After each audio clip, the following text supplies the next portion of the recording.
शिवाय गुरवे नमः। शिवाय गुरवे नमः। शिवाय गुरवे नमः। शिवाय गुरवे नमः। నిత్యబుద్ధ త్రికాలములందు అజ్ఞాన స్పర్శ ఏమాత్రము లేని కేవల చిద్రూపం. సకల బుద్ధి వృత్తులకు సకలేంద్రియ వృత్తులకు ప్రతి మనోవృత్తి సామాన్యమునకును ఇదియే దృగ్రూపము ఆత్మ అని శృతి స్మృతుల వలన తెలియచున్నది.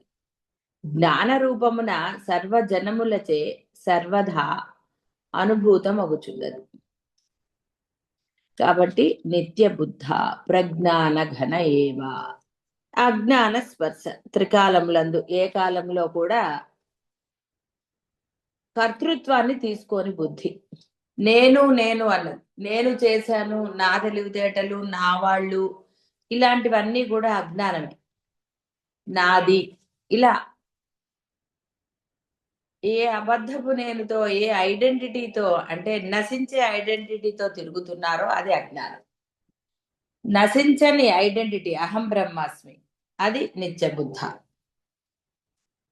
అది అమ్మకుంది అంటే మీరు తెచ్చుకోవచ్చు.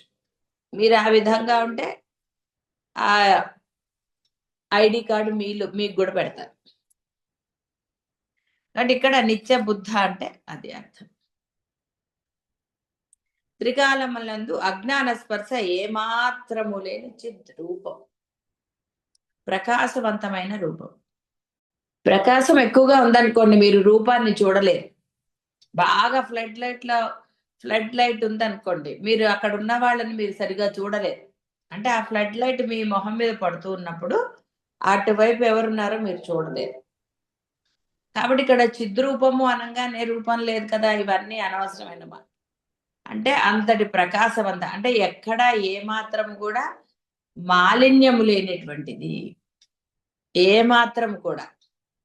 అందుకే చిన్నపిల్లల ఫేసు చాలా అందంగా కనపడుతుంది. ఎందుకంటే వాళ్ళ లోపల ఏమీ లేదు, ఏ బుద్ధులు లేవు వాళ్ళకి. వాళ్ళకి ఎటువంటివి లోపల ఏం లేదు కాబట్టి ఆ ఫేస్ చాలా ప్రకాశవంతంగా మనకి బ్రైట్ గా కనపడుతుంది. ఎంత బాగున్నారు పిల్లలని, వాళ్ళ కళ్ళు మెరుస్తున్నాయని మనం రకరకాలుగా కామెంట్స్ చేస్తాం. వీటన్నిటికీ మూలం ఏమిటంటే ఆ లోపల ఆత్మ ప్రకాశిస్తుంది. ఇంకా జీవుడు అనేవాడు ఉన్నా కూడా జీవుడుగా వాడు ప్రకాశం పొందల పాపం. అందువల్ల వాళ్ళు చక్కగా కాంతివంతంగా, అందంగా, వారిని చూస్తే ఒకలాంటి ఆనందం కలుగుతూ ఉంటుంది. ఎవరో మరీ దుర్మార్గులకో కోపిష్టి వాళ్లకో ఆనందం కలగదు, కానీ మామూలుగా ఉండే వాళ్ళందరికీ ఎలాంటి చిన్నపిల్లల్ని చూసినా ఒక ఆనందం కలుగుతుంది. ఆ విసుగు కోపాలు అన్ని వాళ్ళని చూడగానే ఒక రిలాక్స్ అవుతారు. ఎంత ఆహా అనుకుంటారు, ఒక ఆనందం. అదే అసలైనది. కాబట్టి వాళ్ళందరూ నిత్య బుద్ధులు నిత్య శుద్ధులు కాబట్టి వారిని చూడగానే, అందుకనే వారిని తోటే పోలుస్తారు పరబ్రహ్మని. సకల బుద్ధి వృత్తులకు సకల ఇంద్రియ వృత్తులకు ప్రతి మనోవృత్తి సామాన్యములకు ఇది. ఇది లేకపోతే అసలు ఏది లేదు. నీ బుద్ధిలో మార్పు రావాలన్నా నీలో ఆత్మ ఉండవలసిందే. అందుకనే ఆత్మ ఉన్నప్పుడే ఇది చేసుకోవాలి. ఆత్మ ఎప్పుడు వెళ్ళిపోతుందో నీకు తెలియదు. కాబట్టి పూర్వకాలంలో లాగా దీపం ఉండగానే ఇల్లు చక్కబెట్టుకోవాలి. అప్పుడు ఇలాంటి కరెంటు దీపాలు అలాంటివన్నీ లేవు. నూనె దీపాలు కూడా సూర్యు అస్తమయం అయ్యేసరికి వీళ్ళు భోజనాలు కూడా పూర్తి చేసేవారు. సరే, కాలానుగుణంగా అనుకున్నా ఏదనుకున్నా అదంతా అనవసరమైన చర్చ. నీలో ఆత్మ ఉన్నప్పుడు సమయాన్ని వృధా చేయకుండా నువ్వు ఉపాసించే దైవాన్ని నువ్వు తెలుసుకో. ఎందుకంటే ఇక్కడ అద్వైతం చెప్పలేదు, సూక్ష్మార్థాలు చెప్తున్నారు. మోక్షాన్ని ఇచ్చేది ఆవిడే అని. కాబట్టి నువ్వు ఏ కోరికలు కోరకుండా నీ ఉపాసించే దైవం ఎంత శక్తివంతమైనదో తెలుసుకుని, ఆవిడ అల్టిమేట్ అయిన జన్మరాహిత్యాన్ని ప్రసాదిస్తోందని నీకు తెలిసింది కాబట్టి దాన్నే కోరుకో. ఎప్పుడైతే నీవు ఆ యొక్క మోక్షాన్నే కోరుకుంటావో ఇంకేది కోరుకోకు. కొన్నాళ్ళు దీక్షలాగా ఉండు. ఒక కోరిక మనకి తీరాలి అంటే మీరందరూ కూడా, అంటే తెలియని విషయం కాదు, చాలా మందికి తెలిసిన విషయమే. గుళ్ళో ప్రదక్షిణలు చేయటమో, ఏదో మొక్కులు మొక్కుకోవటమో, లేకపోతే ఇన్ని రోజులు ఈ స్తోత్ర పారాయణ చేస్తాం అనటమో, ఇలా రకరకాలుగా కోరుకుంటూ ఉంటారు. అలాగే మీరు ఉపాసించే దైవం ఎంతటి శక్తివంతమైందో తెలిసాక ఆ ఉపాసన ఒక 40 రోజులు ఒక దీక్షగా పట్టుదలగా చేయండి. ఏమి చేయకండి, నువ్వు కావాలని చేయండి అంతే. ఎప్పుడైతే మీరు అత్యంత శ్రద్ధాభక్తులతో, అయితే దీక్షా నియమాలు కొన్ని ఉంటాయి, పెద్దగా ఏం లేవండి.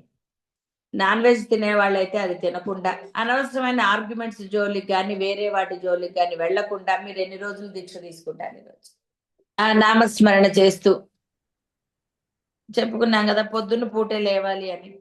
అలా ఆ విధంగా గనక చేస్తే ఈ యొక్క నిత్య బుద్ధ, నిర్వికల్ప, నిరాకార, నిర్లేప, ఈ లక్షణాలన్నీ మీకు సహజంగా ఇస్తుంది ఆవిడ. అంత గొప్పవాళ్ళు కాబట్టి మీకు ఇవ్వగలుగుతారు, వాళ్ళ లక్షణాలు ఉన్నాయి కాబట్టి. నీ దగ్గర ఏది ఉందో అదే నువ్వు పక్కవాడికి ఇవ్వగలుగుతావు. నీ దగ్గర లేని వాడికి ఏం చెప్తావు? నువ్వు బుద్ధిగా ఉంటే పక్కవాడికి బుద్ధి చెప్తావు. నువ్వే సరిగ్గా లేనప్పుడు వేరే వాళ్ళకి చెప్తే వాడు వింటాడా? వినడు. అందుకని అమ్మ లక్షణాలు నువ్వు ప్రయత్నించి ఆ విధంగా ఉండటం నీకు కొంచెం కష్టం కావచ్చు, అలా ఉండగలుగుతానా అన్న సందేహము రావచ్చు. అందుకని ఆవిడేమంది, సరేరా నువ్వు నన్ను ఉపాసన చేయి. ఉపాసన అంటే సర్వకాల సర్వావస్థల యందు ఆవిడికి సమీపంగా. కానీ బాహ్య వ్యవహారాలు మానలేరు కాబట్టి ఆ యొక్క హృదయంలో ఆవిడ రూపం అనండి, ఆవిడ నామస్మరణ చేయటమే ఉపాసన. అదే దీక్ష. దీక్ష అన్నా ఉపాసన అన్నా ఇవన్నీ ఒకటే మాట. కాబట్టి దాంట్లో కొన్ని నియమాలు పెట్టుకోవాలి. ఎందుకు? దీక్షా విరమణలు జరగకుండా. విఘ్నాలు వస్తున్నాయి అంటున్నారు. మీరు నియమాలు పెట్టుకోకపోవటం వల్ల ఆ యొక్క విఘ్నాలు వస్తాయి. కాబట్టి కొన్ని నియమాలు పెట్టుకోవాలి. మీ యొక్క వ్యవహారానికి, అంటే మీ దైనందిన జీవితంలో అడ్డు రాని విధంగా సమయంని సద్వినియోగం చేసుకుంటూ దీక్షా పాలన చేసి, నాన్ వెజ్ ఎందుకంటే తెలుసు కదా, ఇంకొక దాన్ని తీసుకున్నప్పుడు మీలో ఎలాంటి మార్పులు జరుగుతాయి, ఆవేశాలు అలాంటివి అవి అన్ని కూడా. అంటే జీవహింస అవుతుంది కదా, జీవహింస చేసినప్పుడు ఉద్రేకం వస్తుంది. అందువల్ల అలాంటి నియమాలు పెడతారు. కాబట్టి ఆ విధంగా మీకు మీరు కొన్ని నియమాలు ఏర్పరచుకుని ఈ దీక్షా సమయంలో అనవసరమైన గ్యాదరింగ్స్ వెళ్లకుండా, ఎందుకంటే వెళ్ళారు అంటే మీ మనస్సు ఇదే. కాబట్టి సాధ్యమైనంత వరకు కాకుండా సాధ్యం చేసుకుని సర్వకాల సర్వావస్థలయందు కూడా ఆ ఉపాసన చేయాలి, దీక్ష చేయాలి. అప్పుడు మీలో ఈ లక్షణాలు సహజంగా సిద్ధిస్తాయి. కాబట్టి జ్ఞాన రూపమున సర్వజనములచే, అంటే జీవులచే సర్వదా అనుభూతం అవుతుంది. ఇదంతా అనుభవంతోటే. మీ అనుభవం మీకు ఒక జ్ఞానాన్ని ఇస్తుంది, అంటే తెలుస్తుంది. నేను అనుభవంతో చెప్తున్నానంట, అంటే మీరు దాన్ని ఇది ఫలితం పొందారు కాబట్టి చెప్పగలుగుతారు. అదే అనుభవం. కాబట్టి ఈ శుద్ధ బుద్ధ శబ్దములన్నీ కూడా పరబ్రహ్మ లక్షణాలే. పరబ్రహ్మ యొక్క లక్షణాలు లేకపోతే అవి అక్కడి నుంచి వచ్చిన వాళ్ళకి ఎలా కుదురుతుందండి? ఆయనలో ఉన్న లక్షణాలే నీవు దీక్షగానో లేకపోతే ఉపాసన, ఇవన్నీ ఒకటేనండి. దీక్ష, ఉపాసన, నియమనిష్టలు అన్ని వేరు వేరు కాదు, అన్ని ఒకటే. అవన్నీ వాళ్ళ, అంటే నీవు జీవుడిగా ప్రవర్తన చేస్తున్నావు కాబట్టి ఈ నియమాలు కొంచెం పెట్టుకుంటే నీవు అది అయిపోతావు. ఇంక వేరే ఏం లేదు. పరీక్షలో క్లాస్ ఫస్ట్ రావాలి అంటే మరి దీక్షగా చదవాలి కదా. ఇలా మనకి బాహ్యంలో కూడా ఏదన్నా పొందాలి అంటే కొంత పట్టుదల, అంటే దాని మీద కాన్సన్ట్రేషన్ అవసరం. కాన్సన్ట్రేషన్ అంటేనే దీక్ష. కాన్సన్ట్రేషన్ అనగానే వేరే అనక్కర్లే. శ్రద్ధ పెట్టడం ఏంటంటే దీక్ష కదా. ఇష్టము, దీక్ష, పట్టుదల, దృఢత్వం ఇవన్నీ ఒకటే మాటలు. అంటే ఆ విధంగా ఎవరైతే చేయగలుగుతారో వారికి ఆ అమ్మ స్వాధీన వల్లభ అని, స్వాధీనురాలవుతుంది. అంటే అర్థం వశీకరణం అని కాదు ఇక్కడ అర్థం. ఆవిడ లక్షణాలు నీకు చాలా సహజంగా నిలరు. ఉపాసకులకి అందుకనే వారికి తెలియకుండానే వారిలో కారుణ్యం ఏర్పడుతుంది. అనవసరమైన విషయాల పట్ల అనాసక్తత ఇలాంటివన్నీ కూడా ఏవైతే జ్ఞానుల లక్షణాలని మనకి శంకరులు బోధించారో, సద్గురువుల యొక్క లక్షణాలని ఆయన శంకరులు వశిష్ఠుల వారు చెప్పారు. వశిష్ఠుల వారి కన్నా శంకరులే చేశారు. ఎందుకంటే వచ్చేది కలికాలం. అయినా కలికాలం ఉన్నప్పుడే ఉన్నారు. కానీ రాబోయే కాలం మరింత భయంకరమైనది. ఎవరు గురువు, ఎవరికి ఏ లక్షణాలు ఉండాలి, ఏమిటి ఇవన్నీ తెలియదని ఆయన చాలా క్లియర్ గా బోధ చేశారు. అందువలన మనకేమి దిగులు లేదు. కాబట్టి ఆయన శంకరుల యొక్క ఇది మనము ఆచరణలో పెట్టుకుంటే చాలు. అవన్నీ దొరుకుతున్నాయి ఇప్పుడు, ప్రింటింగ్ ఈజీనే కాబట్టి. కాబట్టి అవి కావాలంటే చదువుకుని అర్థం చేసుకోవాలి. అర్థం చేసుకోలేకపోతే ఆ యొక్క దాన్ని అర్థం చేసుకోగలిగిన ఒక సద్గురువునో ఒక మంచి పండితుడినో ఆశ్రయించి అసలైన అర్థాన్ని గ్రహించాలి. ఎందుకంటే అపార్థాలు చేసుకుంటే మళ్ళీ ఏం జరుగుతుంది? నిరవధ్య త్రికాలములందు ఎట్టి మార్పులు లేదు. నిరవధ్యం నిరంతరం. అవధ్యం అనగా దుష్టమైనది. ఒకప్పుడు నరసముగా గుర్తించినది మరొకప్పుడు వేరొక విధమున గుర్తించు. అందరికీ ఏకరీతిగా తెలియబడకుండుట ఇత్యాది దృశ్యములకు దేహేంద్రియ బుద్ధి ప్రాణములను భ్రాంతి జ్ఞానములను అవధ్యములు అనబడతాయి.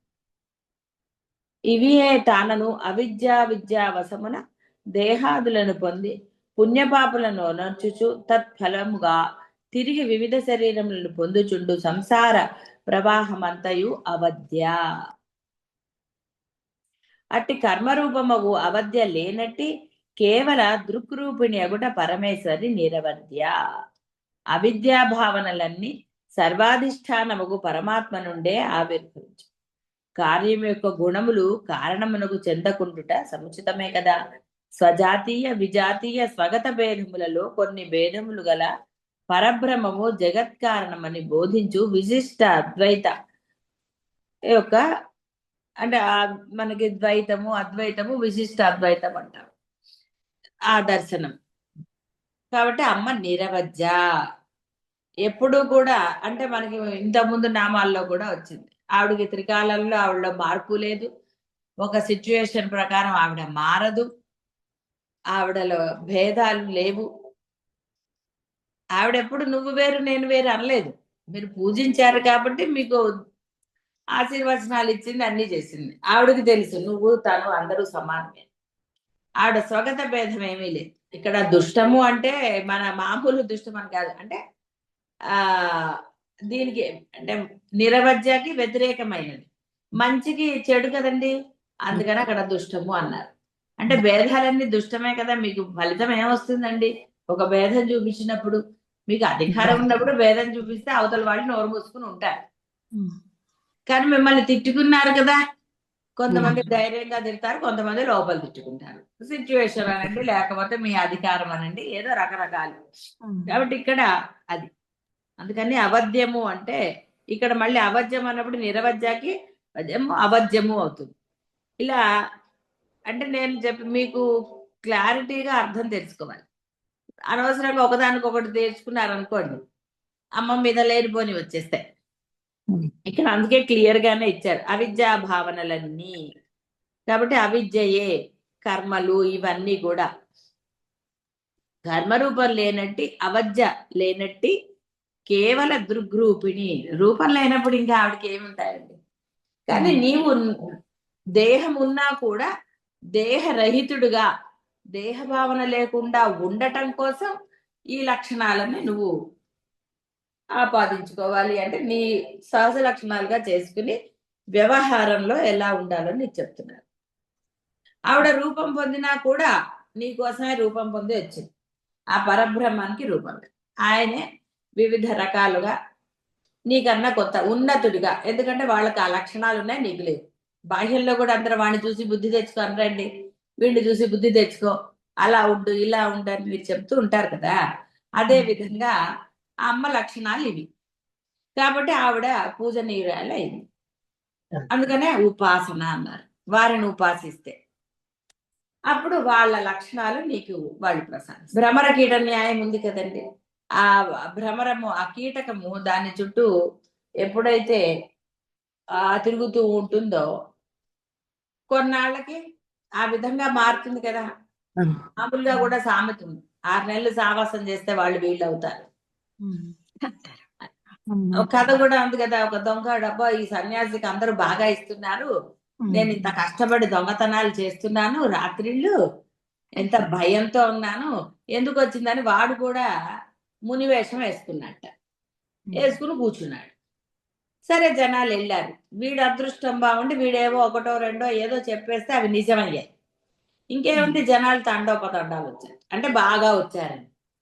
అందరు ఏముందండి, అన్ని చక్కగా రకరకాలుగా డబ్బులు అన్ని ఇస్తారు కదా, అన్ని ఇచ్చారట. వీడు యాక్షన్ చేయటం మొదలెట్టాడు కదా, వాడే చాలా పెద్ద మునిగా ధ్యానం చేస్తున్నట్టుగా అదంతా. అలా చేసి వాడి కొన్నాళ్ళకి వాడిలో పరివర్తన వచ్చేసింది. వాడు నిజంగా ముని అయిపోయాడు. యాక్షన్ చేసిన నిజమైన, ఇప్పుడు సినిమాల్లో యాక్షన్ చేసిన వాడు అట్లా అయిపోడు. కానీ చూడండి, ఒకటే అంటే చేస్తుంటే వాడి కొన్నాళ్ళకి వాడు బాహ్య ప్రపంచంలో కూడా అదే చేస్తాడు. అందుకనే ఒకే రకమైన యాక్షన్లు చేయరు. అలా రకరకాల, ఎప్పుడు క్యాన్సర్ పేషెంట్ గా చేస్తే వాడికి నిజంగానే క్యాన్సర్ వచ్చింది. అట్లా రకరకాల. కాబట్టి ఇక్కడ యద్భావం తద్భావతానండి, ఏదైనా అనండి. ఇలాంటివన్నీ అనుకుంటూ కూర్చుంటే అసలుది ఎప్పుడు తెలుసుకుంటారండి. అందుకని అనుకోవటాలు మానేయండి. మనకి ఇక్కడ తెలిసింది అమ్మ ఎంత గొప్పదో, అమ్మని ప్రార్థన చేస్తే, ఉపాసిస్తే, దీక్ష నియమాలు ఇవన్నీ కూడా, ఉపాసన అంటే ఇవన్నీ చేస్తే మనకు కూడా అంత మంచి లక్షణాలు వస్తాయి. అప్పుడు అహం బ్రహ్మాస్మి. అక్కడ 3 లేవు, జీవుడు, జగత్తు, ఈశ్వరుడు 3 లేవు. మామూలుగా కూడా త్రిపుటి అన్నారు, అంటే పూజించేవాడు, పూజించే స్తోత్రము, పూజించబడే దైవం 3 ఉన్నాయి. ఇన్ని ఉన్నాయి, ఆ నామం కావచ్చు, స్తోత్రం కావచ్చు. ఇవి 3 ఒకటే, జీవ బ్రహ్మైక్యము. నీలో ఉన్న బ్రహ్మము, ఆత్మే బ్రహ్మము. జీవ బ్రహ్మైక్యం జరిగిపోతే ఇంకా అక్కడ ఏముందండి, ఏది లేదు, పరమానందం తప్ప. అది చాలు. అందుకని ఇవన్నీ ఒట్టిగా ఉదాహరణలుగా చెప్పుకోవటమే తప్ప మన ఉదాహరణల మీద ఆధారపడాలి. కొంత అవగాహన కోసం ఆ యొక్క నిర్దిష్టమైన అర్థం మీకు బోధపడడానికే మీకు తెలిసినటువంటి ఉదాహరణలు చెప్పడం జరుగుతుంది. ఉదాహరణల గురించి ఎప్పుడూ ఆలోచించరాదు, అవి గుర్తు పెట్టుకోవాల్సిన ఆవశ్యకత లేదు. మీరు గుర్తు పెట్టుకోవలసినది, ఆరాధించవలసింది మీ ఉపాసించే దైవం యొక్క సద్గుణములను మాత్రమే. కాబట్టి అవి గుర్తు పెట్టుకుని వారిని ఉపాసిస్తే ఆ సద్గుణములు మీలో కూడా ప్రకాశిస్తాయి. అప్పుడు మీరు ఆ ఉపాస్య దైవం ఒకటే.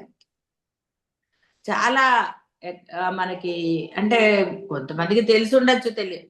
వెంకటేశ్వర స్వామి గుడి కానివ్వండి, ఒక గుడిలో పూజారి, ఏ గుడి పూజారి అయితే ఆ గుడి పూజారి ఆ దైవాన్ని గనక మనసావాచ ఆరాధిస్తుంటే కొన్నాళ్ళకి ఆ దైవ రూపం ఇతనికి వచ్చేస్తుంది. అంటే ఆ ఫేస్ అవన్నీ కూడా ఆయనలాగా మారిపోతాయి. ఎందుకు, ఇతనికి అదే ధ్యాస ఉంటుంది, ఇంకా వేరేది ఉండదు. ఎంతసేపు స్వామికి ఇలాగ అలంకరణ, అలా ఇలా రకరకాలుగా ఆలోచిస్తుంది. అందువలన కొంతమందికి అలా ఆంజనేయ స్వామి రూపం అంటే, మామూలుగా అయితే వెంకటస్వామి రూపాలు అవి తెలియకపోవచ్చు, కానీ ఈ ఆంజనేయ స్వామి రూపము అలా అతని ఫేస్ కి అలా వచ్చేస్తాయి ఆ లక్షణాలు. ఎందుకో నిరంతరం అదే ధ్యాస, బ్రహ్మరకీట న్యాయమే అని. అలా డెఫినెట్ గా నేను కూడా చూశాను ఒకళ్ళను అయితే. అంటే ఇక్కడ అంత భక్తి తత్పరత కలిగి ఉండాలి, అప్పుడు రూపం కూడా అలా అయిపోతుంది. రామకృష్ణ పరమహంస ఆయన ఆరాధన చేస్తూ ఆ తన్మయత్వంలో ఎదురుగుండా ఇంకో అమ్మ ఉంది, అక్కడ విగ్రహం ఉంది అన్న విషయం మర్చిపోయేవారు. ఆయన అన్ని తన మీదే వేసేసుకునేవారు. అంటే ఆయనకి ఇంకా వేరే ధ్యాస లేదు, తాను బ్రహ్మమని చేసుకోలేదు ఆయన. ఆయనకి ఇహ స్పృహ లేదు, అంతే, బాహ్య స్పృహ లేదు, ఎటు వేస్తున్నారో తెలియదు ఆయనకి. అలా అంటే అంతటి తత్పరత కలిగి ఉండాలి, అది భక్తి విశేషం, అది చెప్పబడుతుంది. కాబట్టి ఇక్కడ నిరవజ్య, స్వజాతీయ విజాతీయ స్వగత భేదములలో కొన్ని భేదములు గల పరబ్రహ్మము అంటే ఇక్కడ ఆ రూపరహితంగా మీరు ఉండలేరు. కొన్ని భేదాలంటే ఇవే భేదాలు, ఇంకేం లేవు. మీరు అనుకున్న రూపాన్ని మీరు వెంటనే పొందలేరు కదా, పాపం వేషం వేసుకోవాలి.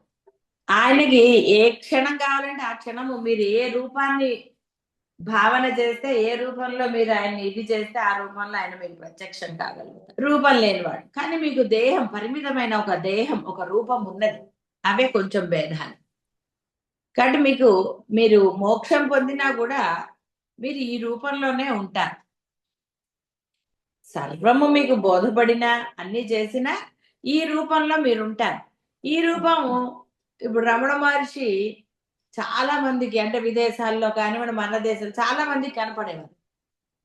అది ఇప్పుడు మీరు ఊహించుకోరండి, మీ మనవరాలు అక్కడెక్కడ ఉంటే వీడియో కాల్ లో చూసి, వీడియో కాల్ ఫెసిలిటీ వచ్చింది. ఇప్పుడు కళ్ళు మూసుకుంటే మీ మనవరాలు మీకు కనపడదా? మనవరాలు కాకపోతే కొడుకులు, ఎవరో ఒకళ్ళు బంధువులు కనపడతారు కదా. అది మీరు ఆ భేదం, అంటే నా వాళ్ళు అన్న భావనతో మీరు వాళ్ళని ఊహించుకుంటారు, భావిస్తారు, ఇది చేస్తారు. కానీ ఒక గురు భక్తి, అక్కడ రమణ మహర్షి పట్ల ఆ గురు భక్తి, వాళ్ళు చూడకపోయినా వారికి ఆ రూపం కనపడిందండి. పెరియవారికి కూడా అంతే. అలా కొంతమందికి వాళ్ళు కనపడేవారు గురు రూపాలు. వారంతట వాళ్ళు ప్రకటన అవుతారు. ఎక్కడున్నా సరే వారు ఎక్కడికైనా వెళ్ళగలుగుతారు. సూక్ష్మ ప్రపంచం ఉంటుంది అది. ఉపాసనలో కొంత స్థితితో కలిగితే అవి తెలుస్తాయి. కానీ సరే, ఇప్పుడు అవన్నీ అవసరం లేదు. మీరు ఆ దీక్ష ఇది చేసుకుంటే చాలు. ఉపాసన చేసుకుంటే మీకు ఏం కలగాలో ఒకదాని తర్వాత ఒకటో, అన్ని ఒకసారో లేదా అల్టిమేటో ఆవిడ చూసుకుంటుంది. ఎందుకంటే మీరు అనుకుని వెళ్ళి అయ్యో ఇది రాలేదే, నేను పొందలేదే అనుకుంటే మళ్ళీ దిగులు వచ్చి అసలు చేయండి. అందుకని అనుకోవటం మానేయండి. మీ మీ పని ఏమిటి? అంతే, ఆరాధించటం, ఉపాసించటం. ఒక నియమం పెట్టుకుని, అంటే కొంతకాలాన్ని పెట్టుకుని సర్వకాల సర్వావస్థల యందు ఉపాసించటం. అంటే మీరు ఏ దైవం అయితే ఆ దైవానికి దగ్గరగా ఉండటమే ఉపాసన. నిరంతర అవకాశము, ఛిద్రము, అవధి, భేదము, అంతఃకరణము మొదలైనవి అంతర శబ్దార్థములు. ఇత్యాదులు ఏవీ లేనిది గాన పరమేశ్వరి నిరంతర. అవకాశము, ఛిద్రము అంటే తెలుసు కదా. ఛిద్రము అంటే బాగా చిందర వందరాలని. అవధి, భేదము, అంతఃకరణము, ఇవన్నీ మీరు లోపలే కదండి చూసుకుంటారు. బాహ్యంలో మీరు అంటే చూపించేవాళ్ళు చూపిస్తారు, కానీ ఎంతవరకు చూపిస్తారు? మీ హృదయంలో మీ వాళ్ళ మీద ఎంత ద్వేషం ఉందో మీరు బాహ్యంగా చూపించలేరు కదా. ఇవన్నీ కూడా లోపల విశాల హృదయం అంటారు. విశాల హృదయం అంటే ఎంతండి, కొలిసి చెప్పగలరా? అందుకని పరమాత్మ సర్వంతర్యామి, సర్వ వ్యాపకం. అవకాశం లేనివాడు అంటే అర్థం ఇక్కడ ఆకాశము అనంతము, ఆది అంతములు లేనిది అని అర్థం. మీరు పరమేశ్వరుణ్ణి ఇంతే అని మీరు భావించడానికి అవకాశం లేదు. మీ ఇష్టం అది. విరాట్ రూపాన్ని భావించవచ్చు, లేదా మీకు అనుకూలంగా చిన్న రూపాన్ని భావించవచ్చు, మీ ఇష్టం అది. విగ్రహాలు అంగుష్ట పరిమాణంలో మీరు పూజ చేయట్లేదండి. అనంతేశ్వర సర్వవ్యాపక అయిన పరమేశ్వరుణ్ణి మీరు పూజిస్తున్నారు కదా. చిన్న విగ్రహం ఎంత చిన్నదండి. కాబట్టి అందులో ఆయన ఒదిగి ఉన్నాడు కదా. అందులో ఆయన లేడా? ఉన్నాడు. ఇదే ఇక్కడ చెప్తున్నారు. కాబట్టి ఇక్కడ అలా అనంతముగాన హద్దులు లేనివాడు, ఇక్కడ ప్రజ్ఞాన ఘనముగాన ఛిద్రములు లేనివాడు, సజాతీయాది భేదత్రయ రహితముగాన భేదము లేనిదగు అద్వితీయ ప్రజ్ఞాన ఘనముగాన నిరంతరా. ఈ అవకాశాదులన్నీ సర్వ దేహేంద్రియాది సర్వ వ్యాపారములు దృగ్ రూపాత్మ నుండియే ఆవిర్భవిస్తాయి. కాబట్టి ప్రతిసారి మనకు అది చెప్తున్నారు. దృగ్ రూపమే అమ్మా, వేరే కాదు. నువ్వు ఉపాసించే దైవమే దృగ్ రూపం, కనపడని నీలో ఉన్న నీ ప్రాణశక్తి అనండి, ఇంకోటనండి. అది మర్చిపోరాదు. నీ అన్నిటికీ కారణం అదే. ఒక దైవం గురించి చెప్తున్నారన్నా చదివి చెప్పటం వేరు, స్ఫురణతో చెప్పటం వేరు. స్ఫురణ శక్తి ఆవిడ. నువ్వు చదివిన గుర్తు పెట్టుకునే మెమరీ కూడా ఆవిడది, అందులో సందేహం లేదు. అది కొంత నీ ప్రయోగం. అలా కాకుండా మనకి ఆ అమ్మ గురించి స్ఫురణ ఎప్పటికప్పుడు, ఆ స్ఫురణతో చెప్పేది ఆవిడే. నీలో ఉన్న ఆ శక్తి ఆవిడ స్ఫురణ ఇవ్వకపోతే నువ్వేం చెప్తావండి? అర్థాలు మాటలు ఎత్తుక్కోవాలి, అన్ని బట్టి పట్టాలి. లేకపోతే ఒక్కొక్కరిది ఒక్కొక్క శక్తి. అంటే ఆవిడ వివిధ రకాలుగాను ఉంది కదా శక్తి. ఇది ఇలాంటిదే అని చెప్పడానికి లేదు. ఒక్కొక్కరిలో ఒక్కొక్క విధంగా ప్రకటితమవుతూ ఉంటాడు ఆ పరబ్రహ్మ. అందరికీ ఫస్ట్ ర్యాంక్ వచ్చేటువంటి చదవలేరు, అందరూ ఆర్ట్ అంటే బొమ్మలు గీయలేరు, అందరికీ సంగీత విద్య అబ్బదు. ఇలా రకరకాల ఎన్నో రకాలుగా ఆ అమ్మ నుండి పరబ్రహ్మ శక్తి ప్రకటితమవుతూ ఉంటుంది. అంటే నువ్వు దేనికి దాన్ని ఇది చేసుకున్నావో ఆ శక్తి అపరిమితంగా నువ్వు ఉపాసించే విధంగా అనండి, అది ఆ విధంగా జరుగుతూ ఉంటుంది. కాబట్టి ఆవిడ నిష్కారణ నిరంతర. నిష్కారణ ఇంకా మనం చెప్పుకోవాలి, నిరంతర. కాబట్టి ఏ వ్యాపారమైనా అంటే వ్యవహారం, వ్యాపారం అంటే మీరు వేరేగా, ఇన్ని వ్యవహారాలన్నీ కూడా ఈ దృగ్రూపమైన ఆ యొక్క అమ్మ నుంచే వచ్చాయి, ఎక్కడి నుంచి రాలేదు. ఇది ఎందుకు ప్రతి నామంలో చెప్తున్నారంటే ఆ విషయం మనం మర్చిపోరాదు. ఆవిడ ఎక్కడో లేదురా నీ హృదయంలోనే ఉన్నది అన్న ఆ పరమ రహస్యం అనండి, అసలైనదనండి మీరు తెలుసుకోవాలి. అది ఎన్నడూ మర్చిపోరాదు. ఆవిడ ఎక్కడో మనకి ముందర చెప్పారు కదా, అక్కడెక్కడో అంత ఆకాశం అవతల ఆవిడ స్థానం చెప్పారు కదా, అలానే అక్కడెక్కడో ఉందని మీరు అనక్కర్లేదు. మీలోనే అత్యంత సమీపంగా మీలోనే ఉన్నది. నువ్వు ఏ గుండె అయితే కొట్టుకుంటోందని చూస్తున్నావో అక్కడే ఆవిడ ఉంది, ఆ లోపలే ఆవిడ ఉంది. కాబట్టి ఇది మర్చిపోరాదని, అందుకని ప్రతి చోట దృగ్రూపమైన నీవు ఇది ఎప్పుడూ గుర్తుపెట్టుకోవాలి. సర్వకాల సర్వావస్థల యందు నువ్వు గుర్తుపెట్టుకోవాల్సిన విషయం.